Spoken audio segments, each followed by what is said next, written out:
자, 1번은 X야. 2번도 X야. 3번도 X야. 4번도 X. 5번은 5야. 그럼 몇 번일까? 영어 수업, 온라인 수업, 필기잼으로 발라버려.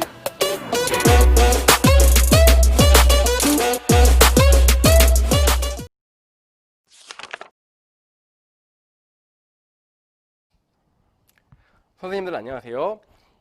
이번 영상에서는 OX 퀴즈를 소개시켜 드리고자 합니다.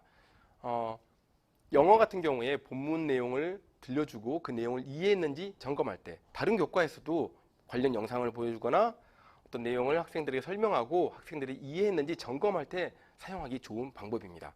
그리고 수업을 맨 첫 시간에 수업 시작할 때 선생님 개인을 소개하거나 수업 전체 규칙을 뭔가 설명하고 싶을 때도 이 방법을 활용하시면 재미있는 퀴즈 게임처럼 학생들이 참여할 수 있게 되는 것입니다.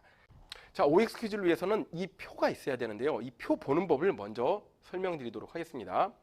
이 표를요, 지금 OX 퀴즈 문제 5개를 준비하세요. 미리 파워포인트 같은 것에 1번부터 5번까지 5문제를 하면요, 네, 5문제에 따라서 그 답이 나올 수 있는 경우의 수가 2의 5제곱승, 2의 5제곱, 그래서 32가지 경우가 나와서 1번부터 32 이렇게 되는 것입니다. 이 표는 제가 2013년도에 영어과 협동학습 연구의 연수에서 처음 보고 제가 나름대로 파워포인트로 만들어 봤습니다. 이 표 보는 법을 설명하는 거예요. 1번 문제가 예를 들어 이곳은 대한민국이다. 네, 맞습니다. 1번은 맞다. 2번 문제, 이 도시는 서울특별시다. 맞다. 네. 3번 문제, 여기 앞에 있는 선생님은 수학선생님이다. 아니죠. 영어선생님이니까 X. 4번 문제, 여기 선생님은 여자다. 아니니까 또 X. 마지막 5번 문제, 아무거나 그냥 생각나는 대로 2 더하기 3은 5다. 정답 맞죠? 5. 그래서 정답이 7번이 되는 겁니다. 7번. 그래도 이해 못한 학생을 위해서 한 번 더, 야, 내가 선생님이 그냥 1번에 뭐 2번에 뭐 이렇게 얘기해 볼게. 답이 몇 번인지 한번 너희가 추측해봐. 시키는 거죠. 자, 1번은 X야. 2번도 X야. 3번도 X야. 4번도 X. 5번은 5야. 그럼 몇 번일까? 말해주세요 하면 31이라고 대부분 얘기합니다. 계속 쉽게 얘기했잖아요. 이해하기 쉽게. 마지막 5. 자, 이렇게 밑으로 내려오면서 확인한다는 거 먼저 보여주시고요. 자, 그 다음에 이 표를 학생들이 본문마다 한다면 최소한 뭐 8단원 내지 10단원까지 있으면 1년 동안 8번 또는 10번까지 활용을 한단 말이에요. 그럼 학생들이 이 표를 갖고 있으면 좋아요. 나눠주기만 하면 끝이 아니죠. 여기 보시면 똑같은 게 이렇게 4장이 있습니다. 슬라이드가 4장이 들어갔는데 이거는요, 제가 A4 용지에 한 면당 4장 복사, 네, 이렇게 한 장당 4면 복사인가? 네, 그렇게 인쇄를 한 이후에 이걸 4등분해요. 그래서 자르면 요만한 크기가 됩니다.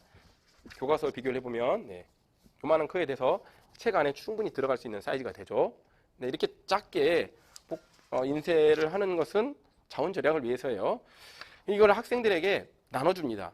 풀과 테이프도 같이 제가 준비했던 것을 나눠주고 이걸 붙이라고 시키는데, 여기서 주의할 점, 제 시행착오예요. 처음에 보기 좋도록 교과서 한 장 넘겨서 여기다 붙이라고 했어요. 교과서 한 장 넘겨서 뭐 여기 또는 여기다 붙여라, 이렇게 붙이면 된다라고 했는데 무슨 일이 일어났을까요? 네, 한 학기 정도 지나면 이 책을 이렇게 들추다 보면 여기가 헐거워져서 표지가 없어져 버리는 애들이 많아요. 그러면 우리 같은 어른 생각에는 표지가 이렇게 뜯어질 것 같을 때 테이프라도 붙여가지고 할 것 같잖아요. 아이들은 안 그래요. 아시죠? 그래서 제가 이거를 뒷장에다 붙이라고 했어요. 교과서 뒤에서 한 페이지 넘겨서 여기다 이렇게 붙여라 하고 친절하게 말해줘도 그래도 또 아무데나 앞에다 붙이는 학생이 있는데 돌아다니면서 보면서 뒤에다 붙이도록 지도를 해주시면 되겠습니다. 자, 이제 다 붙였습니다. 그렇다면 먼저 제가 학생들을 대면 수업에서 만났을 때 이걸 활용하는 방법을 설명드리도록 할게요. 자, 학생들에게 이걸 다 나눠줬는데 이 표를 자기가 보고 답을 찾았어요. 뭔가 답을 찾았는데 답을 어떻게 표시를 할 거냐, 어떻게 표현할 거냐. 제가 이거를 협동학습 연구회에서 배웠다고 했잖아요. 협동학습 연구회니까 협동학습 최소한 4명 정도가 그룹을 이뤄서 집단 활동을 하는 거란 말이에요. 근데 저는 이게 잘 안 맞더라고요. 아이들이 너무 시끄러워지고 산만해져서 그렇다고 책상을 다 개별적으로 두고 저 혼자 강의를 하는 건 이것도 온전한 배움이 아닌 것 같았는데, 절충하는 방법으로 짝 활동을 저는 많이 시켜요. 특히 OX 퀴즈 할 때도 짝 활동, 짝과 함께 내용을 들은 다음에 짝이랑 얘기해보고 뭐가 O, 뭐가 X인지 한번 찾아보도록 그렇게 시킨 다음에 2인 1조로 이런 걸 나눠줬죠. 네, OX 판이요. 그리고 보드마카, 씌우개까지. 예를 들어 뭐 24명이 들어있는 교실이다 하면 12세트를 준비하면 되는 거예요.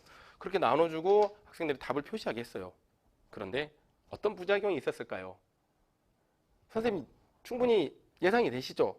아이들이 이걸 가만히 놔둘까요?